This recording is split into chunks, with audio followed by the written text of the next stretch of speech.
massive round of applause together. Let's hear it for Horton the Elephant.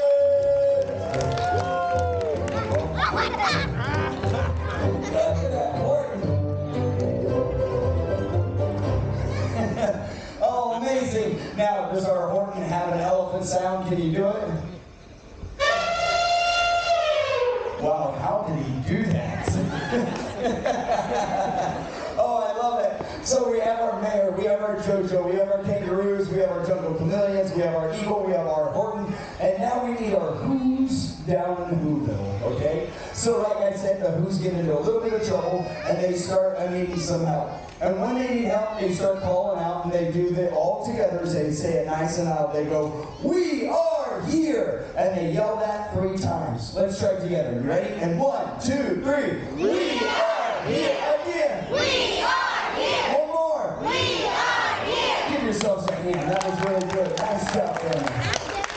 Now there's also another part where I'm going to say the field of clovers. When I say that, I need a clover field. So everybody take one hand, spread those fingers nice and wide, place it up in the air, and then wave it back and forth, just like that. Look at that clover field. Look at that. That is beautiful. Now, the last thing is the message of the story. And I'm going to say this like a million times. It goes like this: a person's a person no matter how small. Now, I'm going to say the first part. I need you to shout back the second part. Let's try it. A person's a person! And with that being said, it's time for our big interactive story time reading of Horton Here's a Who by Dr. Seuss. That's where you go wild and crazy.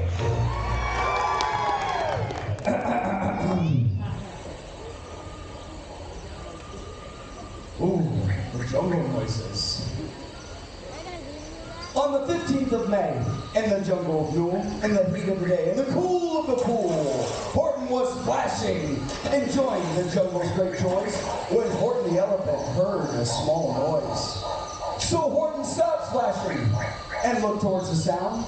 That's funny, thought Horton, there's no one around. Then he heard it again, just a very faint yell, as if some tiny person were calling for help. "I'll help you," said Horton, "but who are you where?" Horton looked and looked at, but could see nothing there, but a small speck of dust blowing past through the air. Look at that dust. Everybody go, ooh. Everybody go, ah. 8 years of theater school just for this moment, huh, dear? "I say," murmured Horton, "I've never heard tell of a small speck of dust that is able to yell. So you know what I think? Why, I think that there must be someone on top of that small speck of dust. Some sort of creature of very small size, too small to be seen by an elephant's eyes. Some poor little person who's shaking with fear that they'll blow in the pool they have no way to steer. I'll just have to save them because, after all, a person's a person!" So gently, and using the greatest of care, the elephant stretched his great trunk through the air and lifted the dust speck and carried it over and placed it down safe on a very soft clover. Hop, hop the boys! Kangaroos, kangaroos, kangaroos, everybody! Those were great. 'Twas a sour kangaroo, and the young kangaroo in the pouch said, "Hop to! Why, that speck is as small as the head of a pin. A person on that, why, there never has been." "Believe me," said Horton, "I tell you sincerely. My ears are quite keen, and I heard them quite clearly."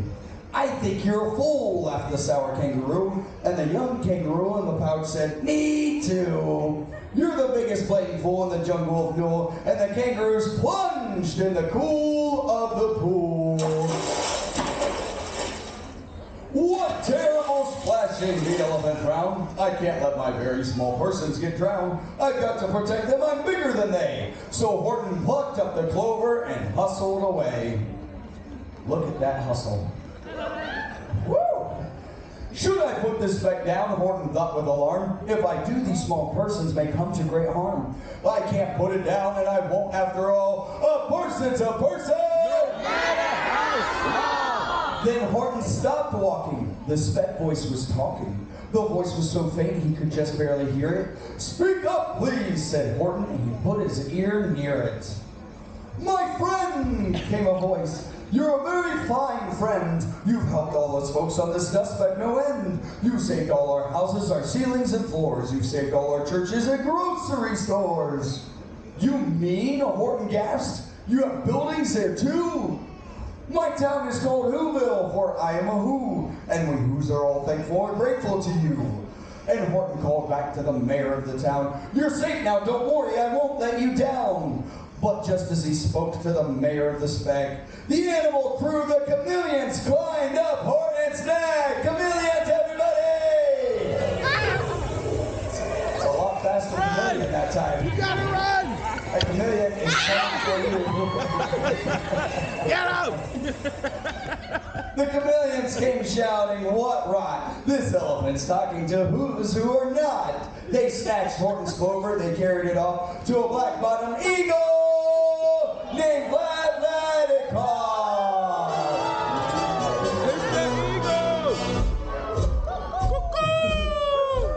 Some of you sounded like chickens this morning. What's going on? And before the poor elephant could even speak, that eagle flew off with a flower in her beak. All that late afternoon and far into the night, that black-bottomed bird flapped her wings in fast flight. While Horton chased after with birds over stones that tattered his wings and battered his bones. And they, please don't harm all my bigger folks who have as much right to live as us bigger folks do. Get her! Where's those eagles? I can't hear those eagles. Get her, Horton! But far beyond, that eagle kept flapping and over her shoulder called back, quit your yapping. I'll fly the night through, I'm a bird, I don't mind it, and I'll hide this tomorrow where you'll never find it.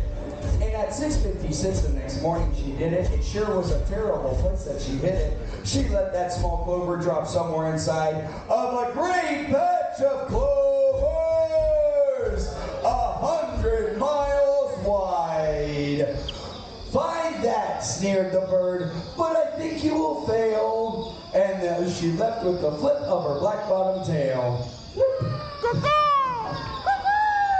I'll find it, cried Horton. I'll find it or bust. I shall find my friends on that small speck of dust. And clover by clover by clover with care, he picked up and searched them and called out, are you there? Then on through the afternoon, hour after hour, till they found him at last on that 3 millionth flower. Oh, there, found it. It's the big one. It's on this one. My friends, cried the elephant, tell me, do tell. Are you safe? Are you sound? Are you whole? Are you well? From down on the speck came the voice of the mayor. We've really had trouble, much more than our share. So Horton, please, pleaded the voice of the mayor's, will you stick by us who's while we're making repairs? Of course, Horton answered. Of course I will stick. I'll stick by you small folks through thin and through thick. Hop, hop the boys, kangaroos, kangaroos! Ring, ring, ring!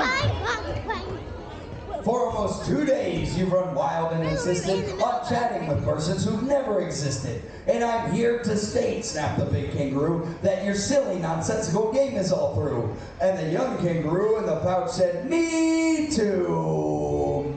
With the help of the Wickersham brothers and dozens of Wickersham in-laws and Wickersham cousins and Wickersham in-laws whose help I've engaged, you're going to be roped and you're going to be caged. Mr.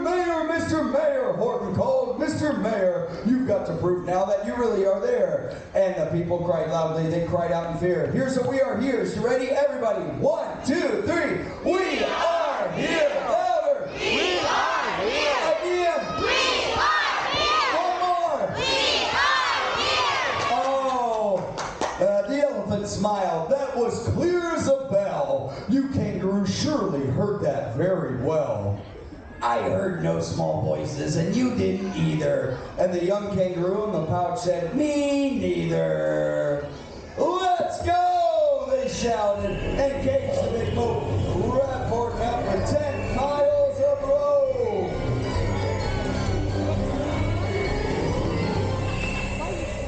We don't have 10 miles of rope, that's just 10 feet of rope, sorry.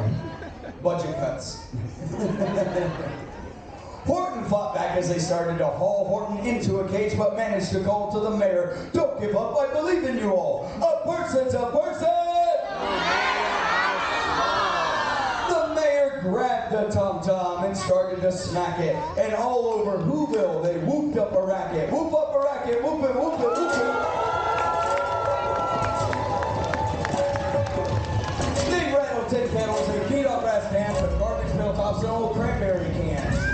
And Horton called back, I can hear you just fine, but the kangaroo's ears aren't as strong quite as mine. Are you sure every who down in Whoville is working? Quick, look through the town. Is there anyone shirking? Through the town rushed the mayor from the east to the west. Then back to the east. Then back to the west. Then a little bit to the north. Then a little bit to the south. Then to the right, to the right, to the right, to the right, to the left. That's enough. Stop it. Oh, the mayor suddenly burst through a door, and that mayor discovered one shirker quite hidden away in the Fairfax Apartments, apartment 12J. A very small shirker named Jojo was standing, just standing, and bouncing the yo-yo, not making a sound, not a yip, not a chirp, and the mayor rushed inside and grabbed the young twerp and climbed with the lad up the Eiffelberg Tower. This, cried the mayor, is your town's darkest hour. So open your mouth wide, for every voice counts. When they finally got to the top, the lad shouted out.